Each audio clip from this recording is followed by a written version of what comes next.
بسم اللہ الرحمن الرحیم۔ لوگوں کو پرکھنا چھوڑ دو، تم نہیں جانتے کوئی اپنے اندر کیسی جنگ لڑ رہا ہے۔ اللہ دکھ بھری داستاں کو بڑے دھیان سے سنتا ہے، کچھ غم مٹا بھی دیتا ہے، کچھ الجھنیں سلجھا بھی دیتا ہے، لیکن اگر سارے ہی غم سلجھا دے تو آدمی اور اس میں بات چیت بند ہو جاتی ہے۔ کبھی ایسا بھی ہوتا ہے کہ زندگی ہر چیز آپ کو لٹا رہی ہوتی ہے جو آپ سے چھن گئی تھی باشمول محبت کے، لیکن آپ بے نیاز ہو چکے ہوتے ہیں۔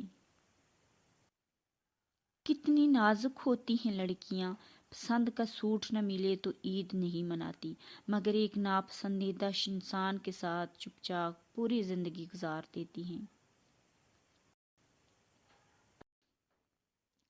مرد اگر معافیاں مانگ رہا ہے تو اس کا مطلب یہ نہیں کہ اس کی غلطی تھی، بلکہ اس کا مطلب یہ ہے کہ وہ اس عورت سے سچی محبت کرتا ہے اور وہ اسے ہر چیز سے زیادہ چاہتا ہے، اور یہ عورت بہت ہی خوش نصیب ہے۔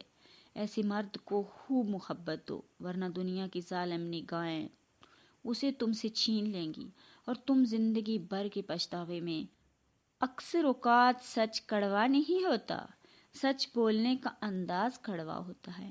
ہم سچ بولنے کے ساتھ ساتھ دراصل دوسرے کو ذلیل کر رہے ہوتے ہیں اور توقع رکھتے ہیں کہ ہماری ذلیل کرنے کی حرکت کو صرف سچ ہی سمجھا جائے گا۔